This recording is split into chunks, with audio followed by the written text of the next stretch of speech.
네, 안녕하세요. 상표법 강의 윤영근 변호사입니다. 입문 강의 45회 진행하도록 하겠습니다.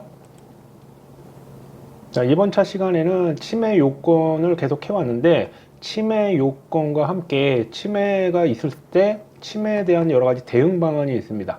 그게 이제 제일 시험에 잘 나오고요. 1차에서는 이제 지문으로 나오다 보니까 뭐 간단하게 판단이 쉬울 수도 있는데, 2차에서는 이게 서술을 해야 되는 부분이 있어서 침해 요건과 함께 그런 대응에 대한 부분을 또 유형별로 제가 이제 개인적으로 4가지 유형으로 나눠 놨습니다. 보통 일반적으로 이제 두세 가지만 있거나 이렇게 설명을 하는데, 저는 이제 4가지로 독특하게 나눠놨는데, 기출 문제라든지 그런 걸 다 분석을 해서 나눠 놓은 겁니다. 자세한 것들은 1차 강의나 2차 기본 강의 때 하겠지만, 여기서 중요한 내용들 설명드리도록 하겠습니다. 자, 우리가 이제 침해 요건은 우리가 많이 몇 번 했지만 자꾸 입문 강의라도 미리 암기를 해 두시는 게 좋습니다. 법률 쪽으로 규정되어 있는 일부분도 있지만 근거 규정은 89조와 108조입니다. 하지만 실제적인 요건은 우리가 판례에서 정해져 있습니다. 유상, 보정, 재남 이런 식으로 돼 있거든요. 그러면 요거는 상표권의 유효성이죠. 그 다음에 상표권자 입장에서 봐야 되는 거는 권리 남용 여부만 제대로 보면 된다. 왜? 상표권이 유효하지 않은 거는 시험에 나올 확률이 거의 없습니다. 나온 적도 없고요. 왜냐하면 유효하지 않다는 건 그냥 끝이에요. 유효하지 않다는 얘기는. 그렇지만 권리 남용 여부는 다른 것과 좀 연결이 좀 됩니다. 뭐 무효 사유가 명백하거나 그러면 권리 남용이 연결될 수도 있고 막 그러기 때문에 권리 남용 여부가 중요하다. 누구 입장에서? 상표권자 입장에서. 그다음에 침해자 입장에서는 상표적 사용, 그 다음에 정당 권한이 있는지, 정당 권한은 사소진이었죠. 그 다음에 효력 제한 90조 부분이 있었습니다. 그래서 유상, 보정, 재남을 요건으로 하고요. 자, 지금 침해 요건은 한 복습 겸 한번 봤고요. 침해 유형을 한번 좀 보도록 하겠습니다. 우리가 침해 유형을 보통 제가 1번, 2번, 3번인데 1번하고 4번을 좀 묶어서 설명을 합니다. 우선 이제 1번은 뭐냐면 이렇게 권리자가 있습니다. 그런데 어떤 사람이 이렇게 사용을 해요. 그럴 때 이렇게 침해 주장을 하는 거. 그럴 때 우리 갑의 조치죠. 갑이 어떤 조치를 해야 되느냐. 요거는 이제 한 2차 시험으로 보면 5%도 안 나옵니다. 하지만 실무에서는 제일 많이 문제되는 경우다. 이게 침해 문제 유형 1번입니다. 그래서 실제적인 거는 기본 강의 때 말씀을 드리고요. 여기서는 이제 이런 유형을 자꾸 눈에 봐두시면 좋습니다. 가장 기본적인 거. 자, 그럼 침해 문제 유형, 침해 문제 타입인데 이건 이제 제가 만든 말이에요. 4가지로 만들었는데, 그럼 4번째는 뭐냐? 2라고 안 한 이유가 좀 있습니다. 이제 1번, 2번, 3번이 원래 따로 보고 1번에 좀 부수적인 거라고 좀 보시면 돼요. 자, 여기 지금 등록된 상표죠.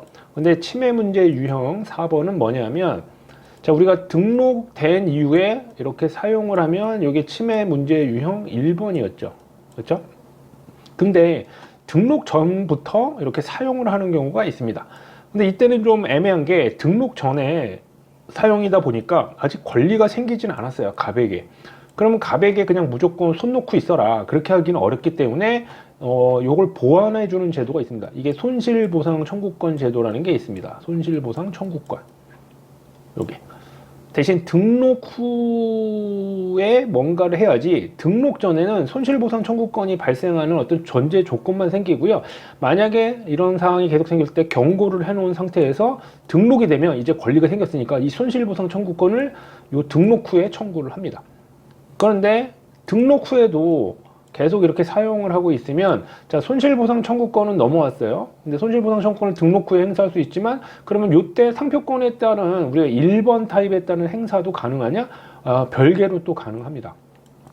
그러면 우리가 침해 문제 유형 1번에 따른 것도 할 수 있지만 침해 문제 유형 4번에 따른 거를 등록 후에 행사를 할 수 있는 겁니다. 그래서 1번하고 4번에 따른 거를 대신 등록 후에 처리가 가능하고요. 등록 전에는 손실보상 청구권의 중요한 요건이 뭐냐면 경고를 해야 됩니다. 난 최소한 출원한 사람이야. 경고를 했으니까 만약 계속 사용을 할 거야? 그러면 하여튼 써봐. 하여튼 등록만 대봐. 라고 해서 이제 업무상 손실이 생길 수 있기 때문에 사용을 했기 때문에 요거를 기록을 해놨다가 등록 후에 이거를 몰아서 해버리는 겁니다. 그래서 손실보상 청구권이 주요 문제가 되고요. 그 외에 다른 경우도 있지만 우리 아직 안 배운 부분도 있고 아직 전체적인 게 잘 모르시니까 손실보상 청구권이 있었다. 손실보상 청구권 아마 앞에서 한번 했었던 기억은 나실 겁니다. 이게 출원 중에 이런 걸 보완하는 거다. 침해 문제 유형 1번과 4번이었습니다. 자, 그러면 침해 문제 유형 2번은 보겠습니다. 2번이 거의 60%에서 70% 시험에 나옵니다. 뭐 너무 중요하고요.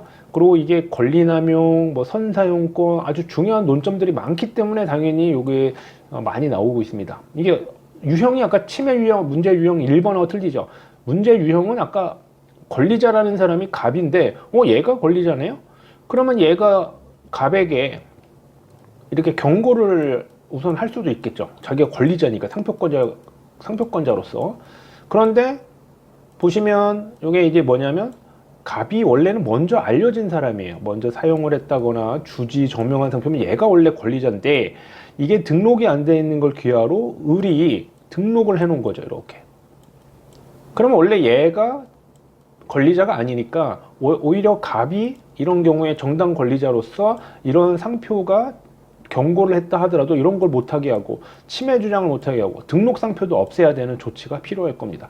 그래서 이런 경우 자, 이게 유명한 상표의 경우에 시험 문제 잘 나오는데 이런 경우 사용에 대한 부분을 더 중요하게 봐서 아무리 등록을 못했다 하더라도 얘가 더 유명한 상표였기 때문에 얘를 더 보호해야겠다. 그래서 시험에 잘 나옵니다. 이 부분이. 그래서 요 약간 유형이 틀리죠? 침해 문제 유형 2번입니다. 시험에 한 60%, 70% 나오고 있습니다. 2차 시험에 특히 집중해서 나오고 있고요. 자, 이제 마지막 유형입니다. 마지막 유형은 1번하고 2번을 합친 거라고 보시면 됩니다.